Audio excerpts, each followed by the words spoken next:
telah memberikan kenikmatan kepada kita semua.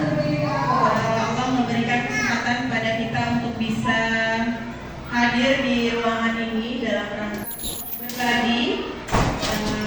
Dari kami, saya sebagai calon guru penggerak angkatan 10. Salawat dan salam semoga tetap tercurah kepada junjungan kita Nabi Muhammad Sallallahu Alaihi Wasallam, qudwah dan uswatun hasanah bagi kita semua, dan mudah-mudahan kita adalah orang-orang yang nantinya akan mendapatkan syafaat dari beliau yang berada di akhir ya Allah. Sebelumnya saya ucapkan terima kasih yang sebesar-besarnya kepada rekan-rekan di SD ITB Muslim yang berkenan hadir untuk bersama-sama belajar. Saya di sini menyampaikan apa yang sudah didapat, bukan dalam rangka untuk menggurui atau apa, tapi insya Allah kita akan belajar bersama, saling berbagi, dan mudah-mudahan apa yang kita dapatkan hari ini bisa memberikan kebermanfaatan, kebaikan, dan mendukung pekerjaan-pekerjaan kita di sekolah. Dan yang paling utama adalah apa yang kita lakukan nanti, yang kita dapatkan ini bisa memberikan dampak positif bagi murid-murid kita dan terutama kebaikan untuk semua kita. Baik Bapak Ibu, sebelum kita masuk ke materi, ini ada pernyataan ya, ada pernyataan yang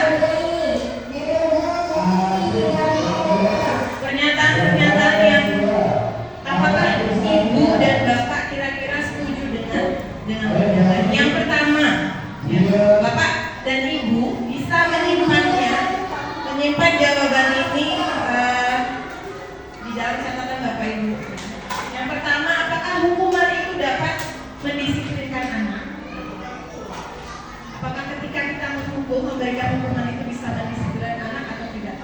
Kemudian, nah ini kira-kira Ibu dan Bapak setuju atau tidak? Yang kedua, pemberian hukuman dengan hal positif seperti membaca atau membersihkan halaman sekolah dapat meningkatkan disiplin anak. Dan yang ketiga, memberi penghargaan dapat meningkatkan motivasi belajar anak. Nanti saya kira-kira ada yang mau memberikan tanggapannya.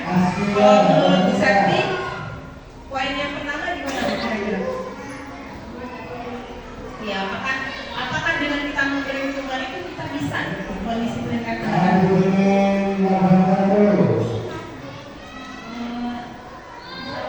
ya, mungkin dengan tidak yang menyakiti gitu ya, misalnya hukuman yang disiplin gitu ya, yang positif, kayaknya ya positif ya.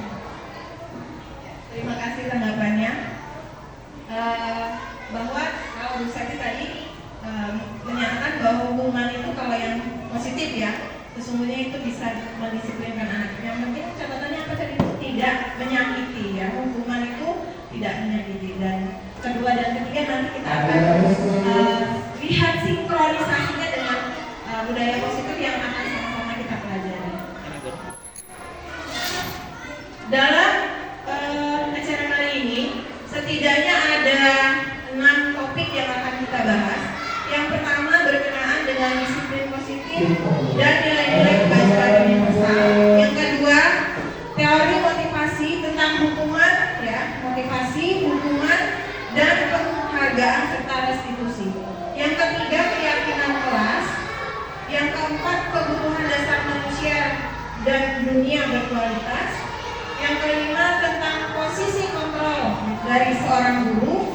Dan yang keenam adalah segitiga restitusi. Untuk masuk ke 6 topik itu, ada 2 pengantar yang harus bersama-sama kita pahami bersama.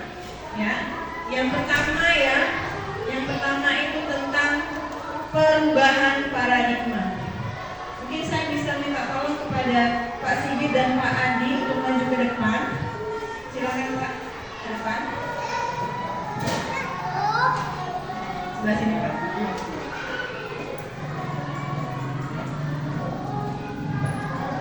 Oke.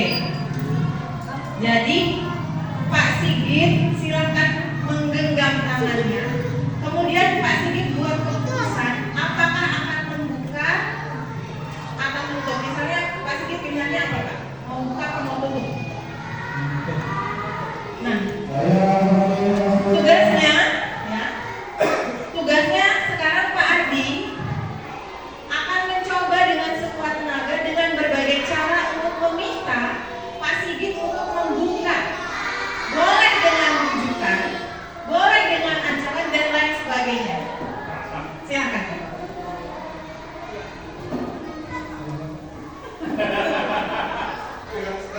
Ya, dengan segala cara. Oke, baik Pak.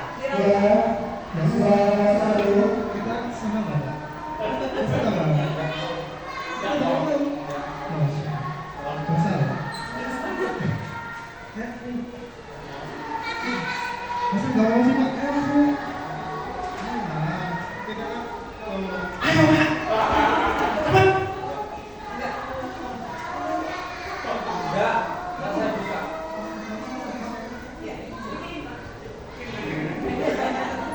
Ya, terima kasih tepuk tangan untuk Pak Sigit dan Pak Adi.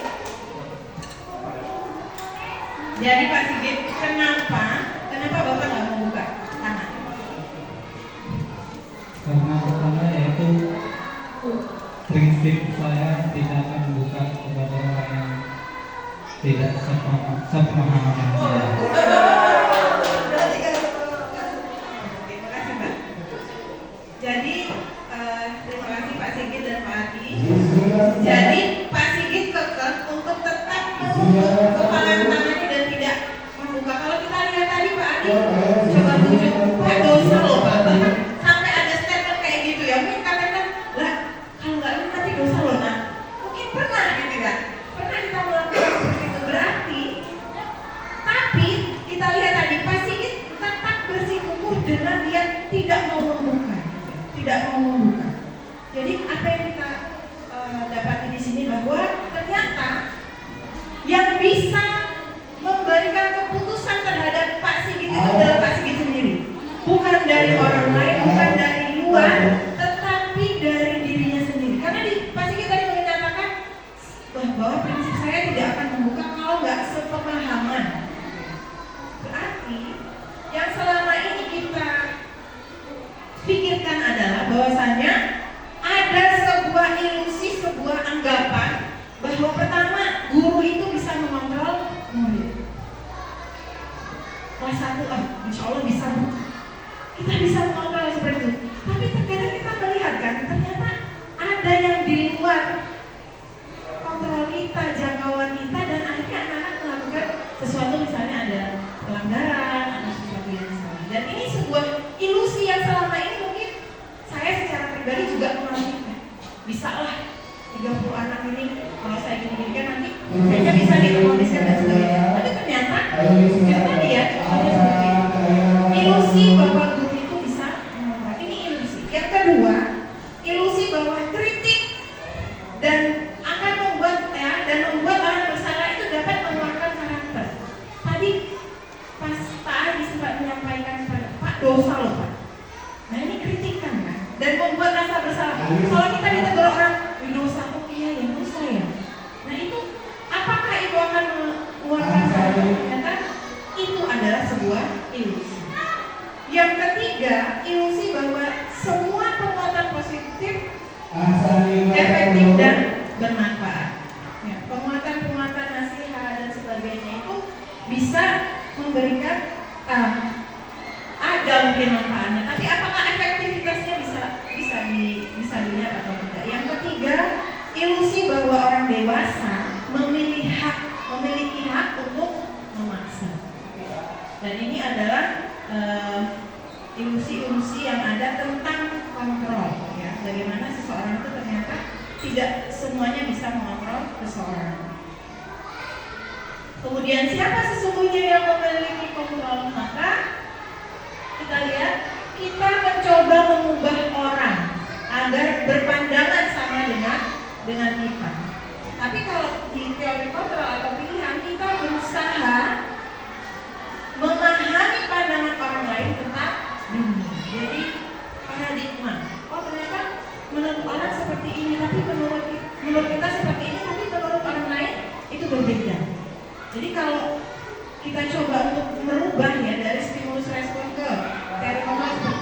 kemudian perilaku buruk itu dilihat sebagai suatu kesalahan. Akhirnya menjudge, menghakimi atau labeling gitu ya. Padahal semua perilaku itu memiliki tujuan. Ketika seseorang melakukan sesuatu yang tidak sesuai itu pasti ada maksudnya. Kenapa? Nah itu mungkin yang perlu digali. Kemudian orang lain bisa mengontrol saya. Enggak, ternyata hanya Anda yang bisa mengontrol diri Anda. Saya bisa mengontrol orang lain. Di teori kontrol, Anda tidak bisa mengontrol orang lain. Pemaksaan ada pada saat bukan gagal. Ada bentakan, bukan enggak? Ada seperti itu ya. Bukan enggak, mengancam dan sebagainya. Padahal kolaborasi dan konsensus itu bisa menciptakan pilihan-pilihan baru, didiskusikan, dibicarakan. Model berpikir menang kalah. Sedangkan kalau di teori kontrol itu model berpikirnya menang-menang. Jadi mencari win-win solution, gitu ya. Menang-menang. Jadi tidak ada yang merasa dikalahkan, semua itu bisa dibicarakan. Nah ini rangkuman dari keenam aspek ya. Kita lihat bahwasannya mulai dari yang teori kontrol itu ya, bahwa semua itu memiliki tujuan, nanti akan bersambung sini ceritanya sampai ke keyakinan kelas. Jadi runutannya seperti ini dan ini yang akan coba kita pelajari. Ini kaitannya antara topik 1 sampai topik yang ke-6. Disiplin positif bisa disiplin karena dirinya ada kesadaran, bukan karena pengawasan dari luar. Jadi Pak Sigit yang kita pernah tes bakat ya, minat bakat itu ya Pak ya, waktu di SMA IT itu ternyata perbedaan antara disiplin dan responsibility itu ada gitu. Jadi orang yang punya dan disiplin ini ternyata bakat dominan atau enggak itu bisa diketahui. Ada orang yang ketika diberikan pekerjaan maka dia menyelesaikannya dengan sungguh-sungguh dan melakukan yang terbaik, itu belum tentu dia disiplin.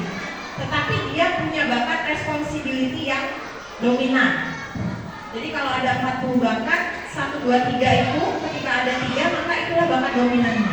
Nah, disiplin itu berasal dari dalam dirinya sendiri. Jadi itu motivasinya intrinsik ya, bukan ekstrinsik. Jadi itu benar-benar dari dalam. Mungkin kita pernah lihat anak-anak itu yang datang kemudian sholat gitu ya. Itu karena sadar atau disuruh dia paham. Ya, dia paham. Tapi ada yang harus berkali-kali diingatkan. Mungkin ya itu tadi bakatnya memang sudah berbeda, kemudian tinggal diberi perlakuan yang seperti itu. Disiplin positif ini ya, berasal dari dirinya. Perbedaan antara disiplin biasa dengan disiplin positif adalah yang pertama, kalau yang disiplin biasa itu dikendalikan oleh reward dan punishment. Kalau kita di awal-awal ya ada reward maka harus ada punishment. Ketika ada punishment, ada hukuman, maka kita jangan lupa untuk memberikan reward. Kalau di disiplin positif itu berasal dari kontrol dirinya, dari internal. Jadi tidak karena takut ada hukuman, tidak berharap karena nanti dapat hadiah, gitu ya. Tapi disiplin positif itu murni berasal dari dalam dirinya. Yang kedua, adanya hukuman dan hadiahnya. Yang tadi ada punishment, ada reward dan sebagainya. Kalau itu konsekuensi logis dari semua tindakan. Kalau disiplin biasa fokus pada perilaku yang salah. Kalau disiplin positif maka dia dibuat bersama, fokus pada pembentukan perilaku atau karakter. Yang keempat, dibuat oleh yang berkuasa. Ketika di sekolah atau di kelas, siapa yang punya kuasa? Gurunya. Maka dibuatlah peraturan kelas. Di sekolah, siapa yang punya kuasa? Kepala sekolah, maka dibuatlah. Tapi kalau di disiplin positif, itu dibuat bersama dengan melibatkan semuanya sebagai ownership. Jadi melibatkan dari semua.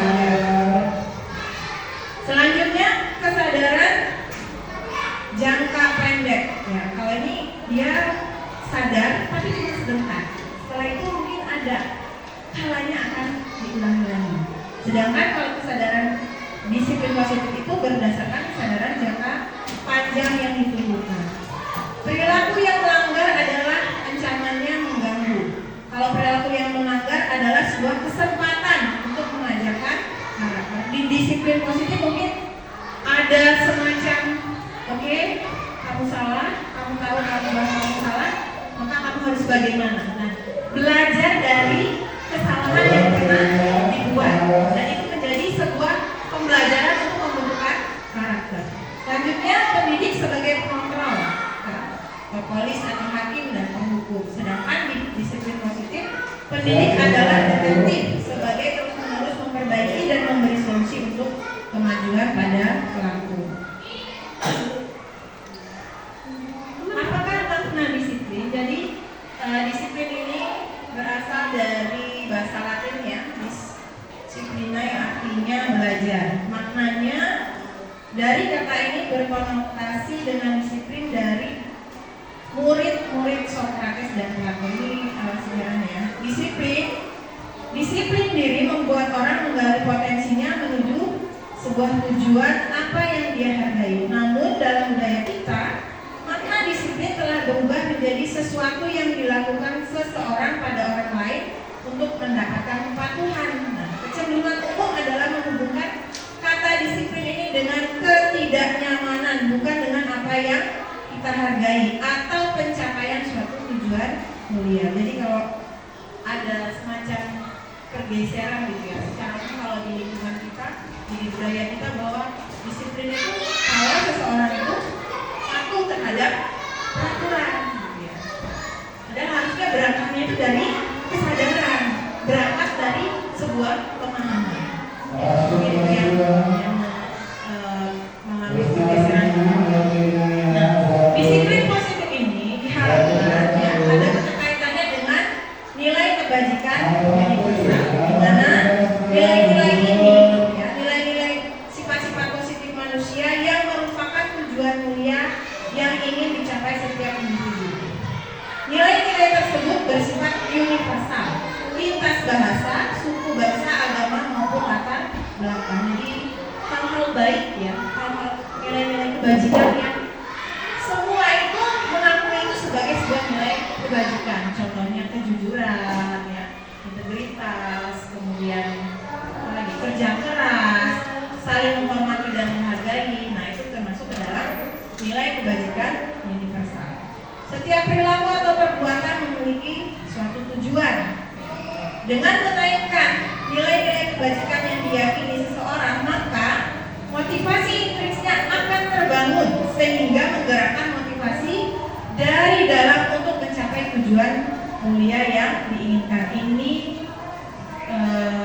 para peneliti ya yang punya teori-teori tentang nilai kebajikan universal. Dan dalam pendidikan di negara kita, nilai kebajikan universal itu muncul dalam profil pelajar Pancasila yang sudah kita pahami bersama. Ada beriman dan bertakwa ya. Kemudian di situ juga ada karakter berakhlak mulianya, berkebinekaan global, gotong royong, mandiri, kreatif, bernalar, kritis. Nah, ini adalah profil yang ingin dicapai. Ini bagian yang